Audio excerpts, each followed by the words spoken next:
こんにちは、メイです。島クリエイトが終わった後にやることといえば、手書きマップの作成ですね。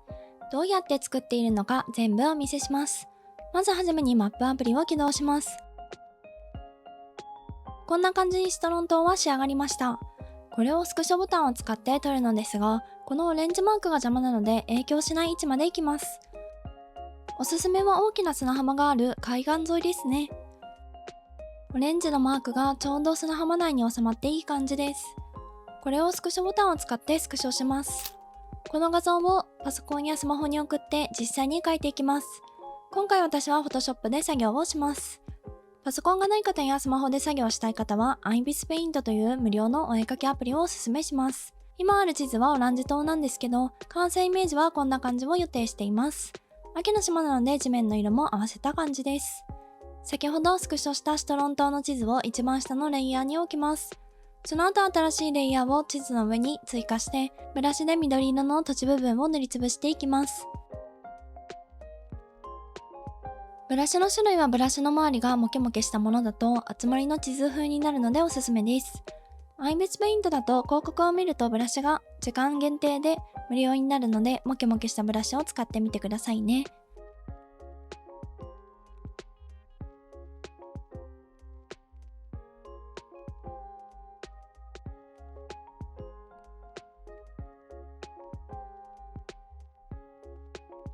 地図の緑色の部分をなぞっていきます。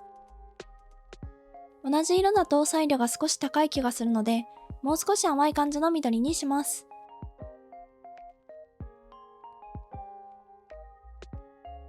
なぜブラシをモケモケしたブラシにするかというと、手書き感を出せるのと、あつ森のこの元の地図もモケモケしているからです。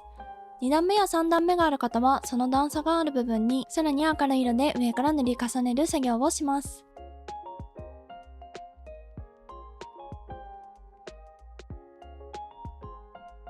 家や施設なども全部無視してひたすらに塗っていきます。最初は大きめブラシで大まかになぞって、細かいところは後で細めブラシでなぞります。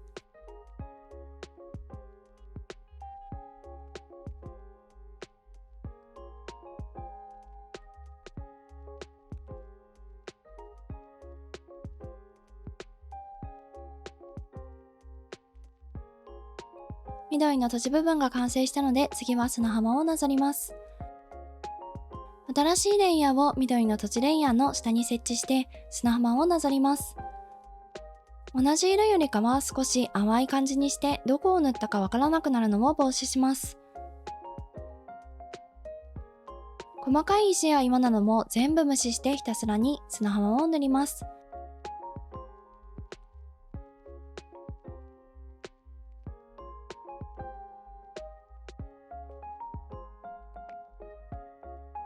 次は岩を塗ります。レイヤーの位置は砂浜レイヤーの一つ上です。塗りの色は全部サイド低めでいきます。緑の土地レイヤーは視認オフにしておいて塗りやすくしておきます。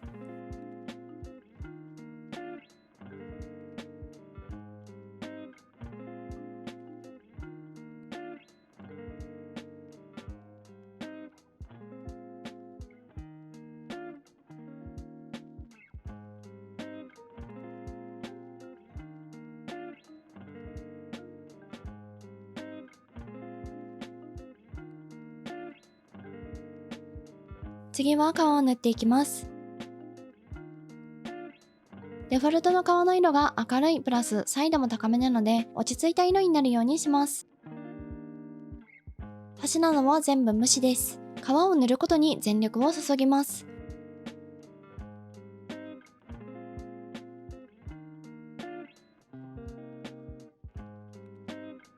河口は砂浜のラインに合わせて塗ります。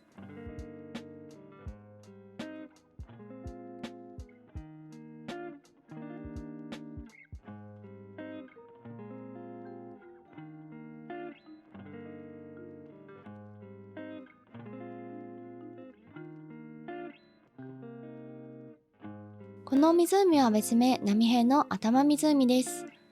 頭から一本ちょろ毛が生えていますからね。一番下のスクショ画面レイヤーをオフにして隙間を塗っていきます。意外と隙間が多いのでしっかりと間を塗りつぶしていきます。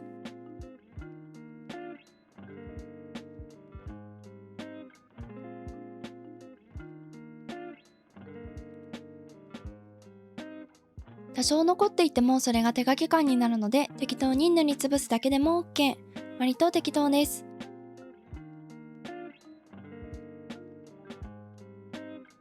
スクショレイヤー以外を視認オフにして新しいレイヤーを一番上にします。端を描いていきます。スクショした地図で端は種類の区別がされていないのですが、手書きでは石の端などを区別して描いていきます。少しだけ丸みがあるとそれっぽいですね。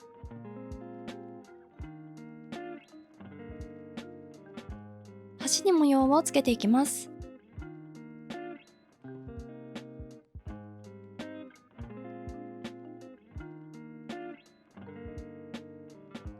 細かくてそんなに見えないので適当にバツをつけて描いていきます。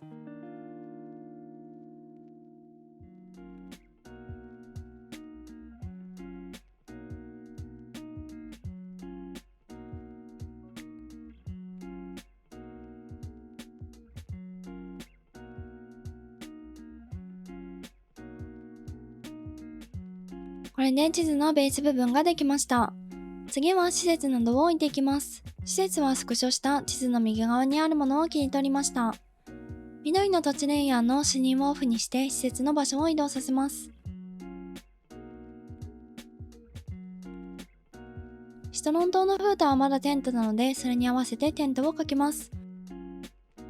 写真と同じ色で上から塗っていくだけです。レイヤーは分けた方がいいですね。大きく描いても小さくするので色と形さえ合っていれば適当でも許される世界です。自分の基準が許す限り雑に描きます。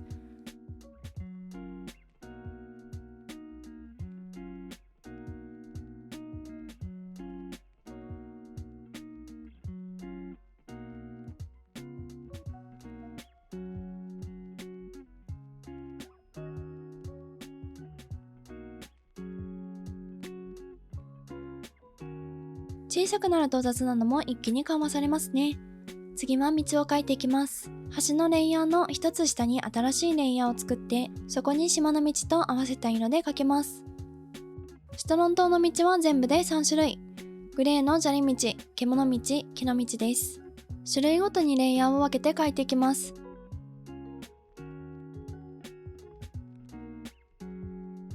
どこに何の道があったのか忘れている場所もあるので、実際に手元にスイッチを置いて描いたりしています。実際道が曲がりくねっていても無視して道を描くときは大まかに描いています。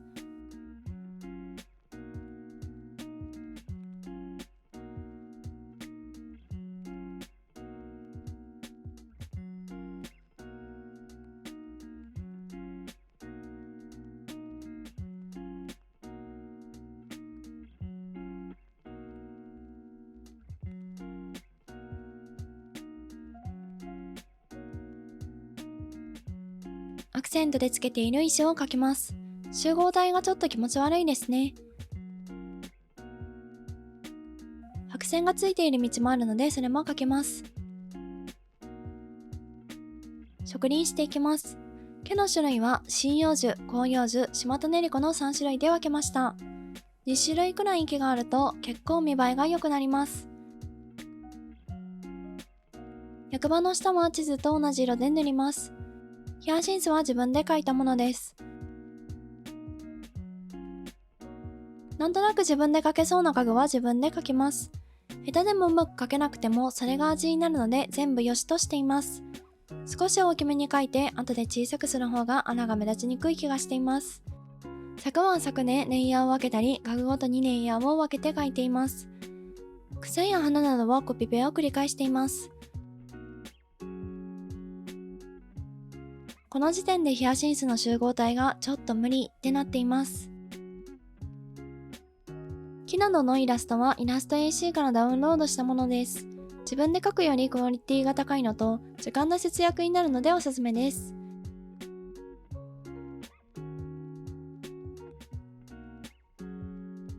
ファサーと草を生やしていきます。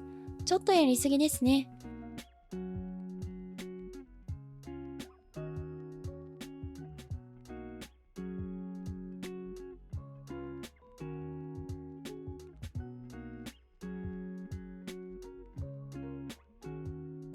作はフリーハンドで描きます。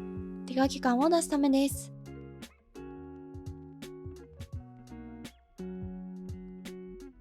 こんな適当なかぼちゃでも小さくするとなんか可愛くなる。これがブラシパワーです。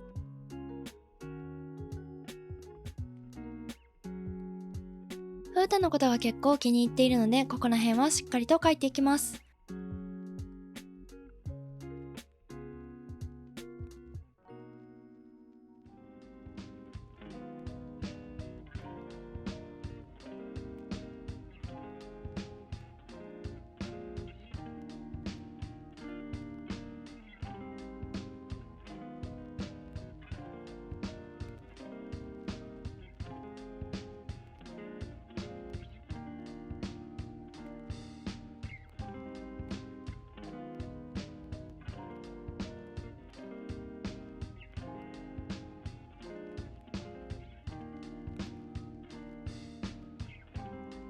のり巻きのアイスクリーム屋を描いていきます。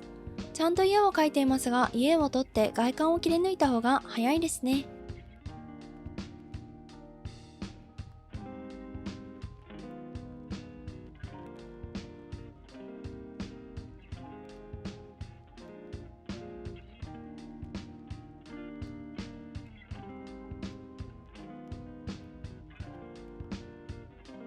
家具は写真を撮って切り抜いた方が早いなぁと思って途中から切り替えました。味が出そうなものは手書きで描けます。デザインをやっている人だと、なんでイラストレーターを使わないんだと思う方もいると思います。あつ森がドットの世界なので合わせているのと、単純にイラストレーターよりフォトショップの方が得意だからですね。このドットの粗いモケモケ感が結構気に入っています。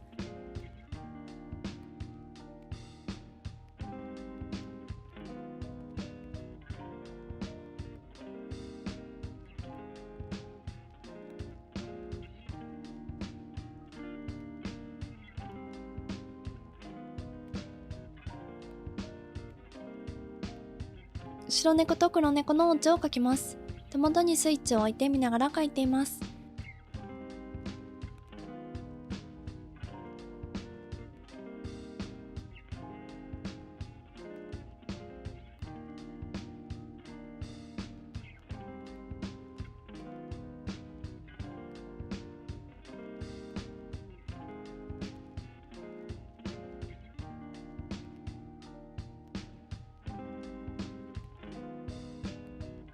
結構適当に描いてもそれっぽく見えたら何でも OK。あんなに適当だったのに小さくするとちゃんと見えるのが不思議ですね。自転車みたいに細かいパーツがあるものは描けません。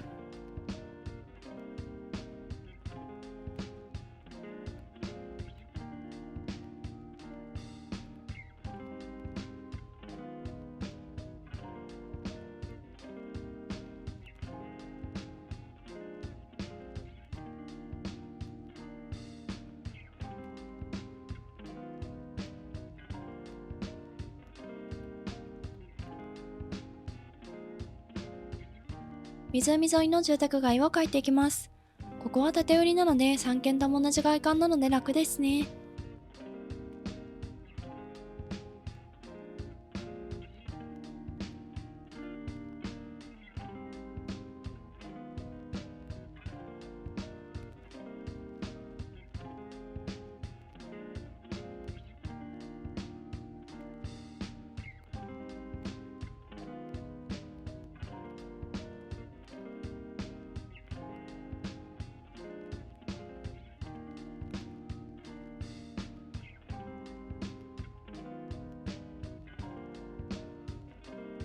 住宅の前にいろいろ飾り付けてありますが、全部は描かず目立つものだけを描いていきます。北側は森なので木をたくさん植えていきます。正直こんなになくてもいいなと思っています。良さげな素材があったらそちらを優先的に使います。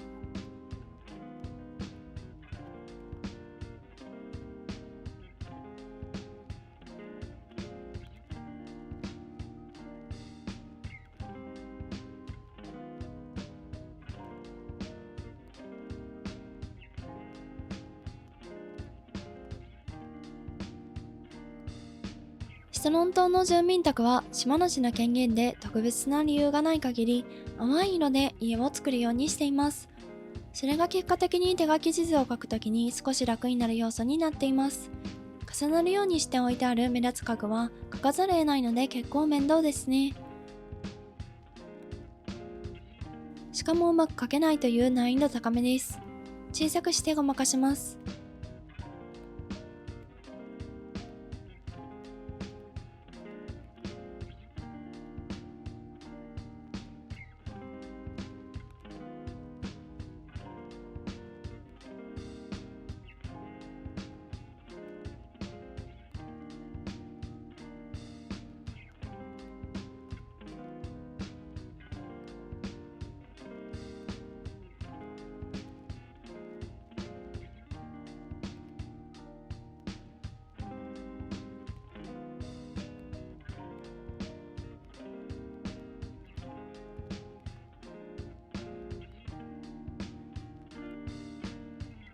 ボブのコーヒーショップをかけます。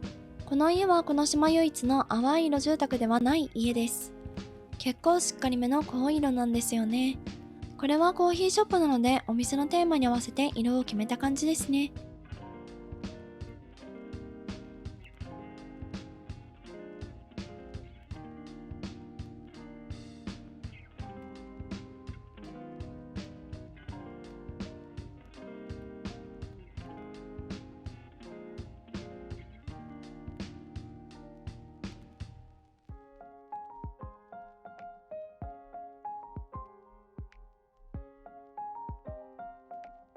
他の家と同じくらいの大きさになるように揃えます。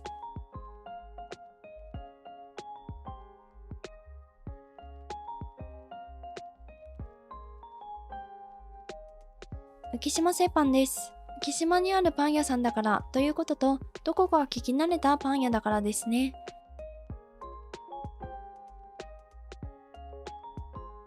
ここはシンプルフェリー乗り場、一生来ないフェリーを待つ場所です。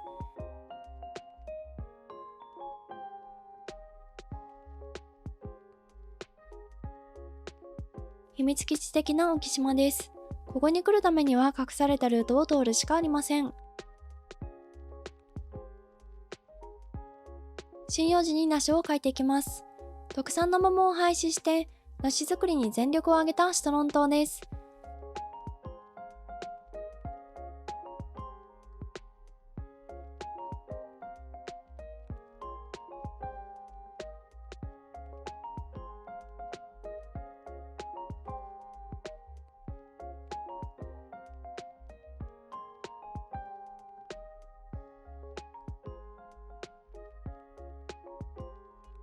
我が家を描いていきます。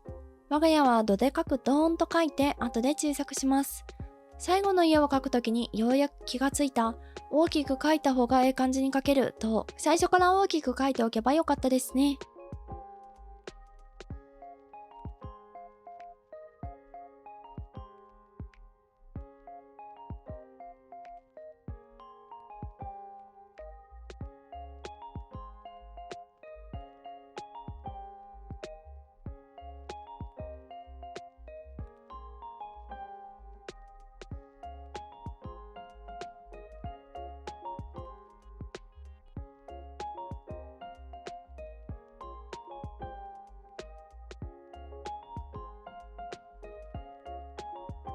集合体すぎる場所は間引いていきます。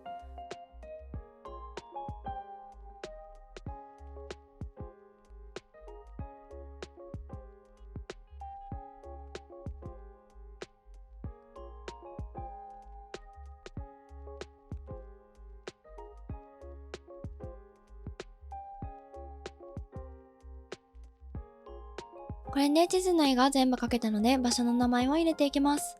英語と日本語両方のバージョンで作ります。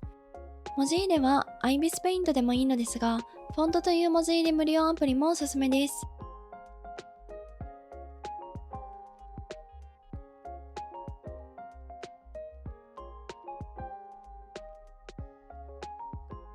次は英語です。英語は手書きフォントがあればそれがおしゃれかなと思います。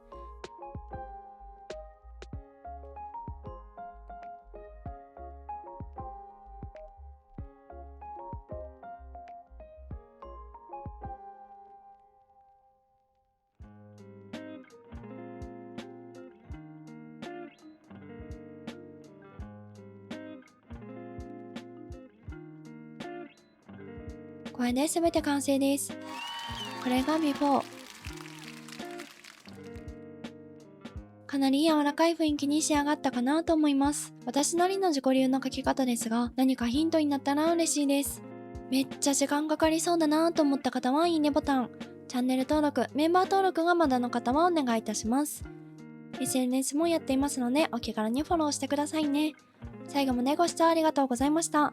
また次回の動画でお会いいたしましょう。